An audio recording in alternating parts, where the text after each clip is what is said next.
Meu nome é Otávio, sou médico reumatologista, atuo aqui em Belém e em Goiânia, tá? Também atuo como teleconsultas, tá? Então vocês ficam à disposição para me contactar, seja pela minha rede social, seja pelo site, seja pelo contato com a minha concierge, tá bom?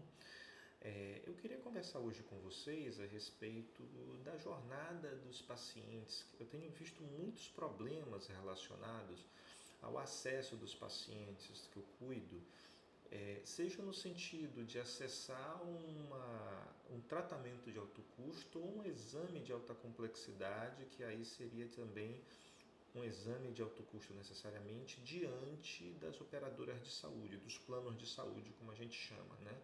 Os planos são regidos pela ANS. Eu estou nesse mercado privado há mais de 15 anos e a gente tem um perfil de paciente que geralmente demanda algum tipo de questão relacionada a isso. Então, eu vou trazer para vocês aqui o problema de um paciente de vida real, né? Que foi bastante revelador e pode mostrar para muitos de vocês o caminho para que a gente possa resolver alguns problemas que podem aparecer pela frente quando eu quero realizar meu tratamento, quando o meu médico indica um tratamento, um exame e eu recebo uma negativa ou algum problema assim. O nosso paciente aí se trata do Leandro, né? O Leandro é um homem de 48 anos de idade, ele é contador, ele tem a atividade profissional dele plena, família, esposa, 2 filhos, dirige, vive na região metropolitana de Belém, só que de repente o Leandro passou a sentir fortes dores, né? Dores em membros inferiores, sobretudo, né? Joelhos, tornozelos. Essas dores eram acompanhadas por inchaço. Muitas vezes inchava um joelho, depois inchava um tornozelo, depois inchava os 2 joelhos ao mesmo tempo, né? Isso foi quando começou a doença, né? Logo, Leandro, que era um sujeito muito cuidadoso, procurou um médico do plano de saúde, um clínico que avaliou e de maneira muito correta encaminhou ele para um reumatologista, né? O reumatologista do plano de saúde dele fez algumas avaliações e julgou que podia ser uma espondilartrite, né? E um quadro muito compatível realmente. E começou o uso de imunossupressor, né? Primeiro mês, segundo mês, terceiro mês e assim, sem grandes melhoras, né? Então o colega reumatologista trocou a medicação por um outro imunossupressor, né? Passaram-se então mais 2, 3 meses e o Leandro ainda estava sem uma grande melhora, com muita dor, com inflamações, atrofia da musculatura e perda de força dos membros inferiores, né? Foi quando ele resolveu procurar um segundo reumatologista ainda dentro do plano de saúde dele. O segundo reumatologista mudou o tratamento do primeiro, incluiu outras medicações, fez algumas fórmulas para tentar ver se melhorava, incluindo inclusive corticoide, né? E o Leandro experimentou uma melhora no máximo razoável, né? Então, assim, ele fez diversos exames de sangue, mais de 30 exames de sangue, fez vários exames radiográficos, ressonância, endoscopia, colonoscopia. Ele foi extremamente, digamos, investigado do ponto de vista de exames complementares, a gente chama de propedêutica armada, né? Mas isso não foi suficiente para conseguir, digamos, determinar a causa da dor e, sobretudo, determinar qual estratégia terapêutica seria mais importante para conseguir resolver o problema do Leandro, né? E ele seguia procurando soluções para a sua saúde, né? Então, ele passou por muitas consultas rápidas, muitos tratamentos e nenhum resultado, né? Que é o que a gente encontra, infelizmente, no cenário do plano de saúde.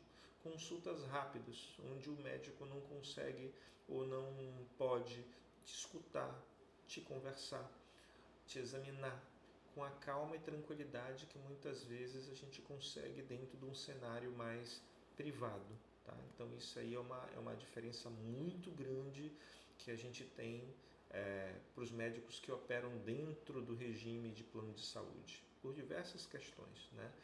Então, voltando ao Leandro, o Leandro estava ali sob cuidados paliativos, medicamentos para dor, mas o medicamento para causa do problema, nenhum. Né? Foi quando ele percebeu que, ao invés de tentativas aleatórias, ele deveria, digamos, decidir por investir na saúde dele e investigar um diagnóstico através de um profissional especializado. Foi quando o Leandro chegou aqui no meu consultório em 2016, né? A gente fez toda uma revisão do histórico dele, né? Leandro já tinha feito uso de metotrexato, leflunomida, sulfasalazina, hidroxicloroquina, alguns tipos de corticoide, alguns manipulados, outros de farmácia mesmo, sem grandes soluções, sem grandes resultados, porque as dores persistiam. E à medida que a dor persistia, ele enfrentava cada vez mais dificuldade de trabalhar, dirigir e de tarefas, digamos assim, corriqueiras, triviais do dia a dia do ser humano, de um homem jovem como ele, né? Durante a minha análise, durante a minha consulta, a gente viu inflamação em várias articulações, mas chamou a atenção sobretudo o tornozelo direito dele, né? Estava bem inflamado, né? Além disso, ele já vinha com exames prévios, quer dizer, ele foi bem investigado previamente, faltou só a conclusão diagnóstica, exames que mostravam um processo inflamatório, né? Uma hemossedimentação elevada, uma proteína C reativa elevada e um marcador genético chamado HLA-B27 positivo, né? O que denota justamente uma espondilartrite, né? Que é um grupo de doenças autoimunes que é muito reconhecido pelo acometimento da coluna, mas também pode pegar articulações de membros inferiores e preferencialmente atinge homens na idade, digamos, na idade produtiva, né? Então, essa identificação da doença foi crucial para que a gente pudesse, digamos, estabelecer o diagnóstico como uma doença crônica e a necessidade de um tratamento mais avançado que os que ele tinha usado outrora, né? E foi nesse momento que essa abordagem personalizada entra em cena, né? Foi elaborado, digamos, uma estratégia terapêutica não baseada nos sintomas, mas baseado na causa que ela é a espondilartrite, né? Então foi quando a gente definiu pela necessidade do uso de uma medicação chamada anti-TNF, tá? Que é uma medicação biológica injetável, né? Eu escolhi para ele uma medicação chamada certolizumab pela facilidade de aplicação, pela periodicidade, que pode ser mensal, né? E pelo custo, pela relação custo-efetividade, vislumbrando, digamos assim, a questão econômico-financeira do plano de saúde também, né? O que aconteceu com relação a isso? Apesar da gente ter prescrito um medicamento pensando no benefício plano, o plano negou, o plano recusou. Diante disso, ao mesmo tempo que ele negou, que ele recusou o tratamento para o Leandro, o plano solicitou uma segunda opinião, pediu para que Leandro fosse a um médico do plano de saúde, né, do seu quadro, né? Leandro me ligou, me perguntou, eu digo, não, vá, não tem problema nenhum, vá fazer a avaliação, é legítima que eles peçam essa revisão, né? Faz parte de qualquer auditoria isso. O colega foi, reviu, né? Mas o Leandro saiu de lá um tanto quanto contrariado. E ele me trouxe alguns documentos da Secretaria de Saúde do Estado, né? Quer dizer, o médico propôs que ele pegasse a medicação, que ele recebesse a medicação, uma outra medicação com a mesma propriedade, que tinha indicação para a doença, dentro do SUS. Aí eu conversei muito sério com o Leandro a respeito, que ele, enquanto brasileiro, mesmo tendo plano de saúde, ele tem direito a retirar a medicação do SUS, sim. Mas por que, digamos, isso não foi dito claramente? Foi dito de maneira, digamos assim, fechada, né? Conversei com o Leandro a respeito e a gente decidiu comprar essa briga e aí solicitar junto ao plano de saúde a manutenção do certolizumab. Nessa ocasião, o certolizumab não era autorizado, não tinha disponibilidade, na verdade, esse é o termo certo, dentro do SUS. Outros medicamentos tinham, mas o certolizumab não. O Leonardo, não, eu prefiro esse que o senhor está me prescrevendo, doutor. Maravilha, vamos em frente. Foi quando eu dei as orientações para o paciente do que ele devia fazer, né?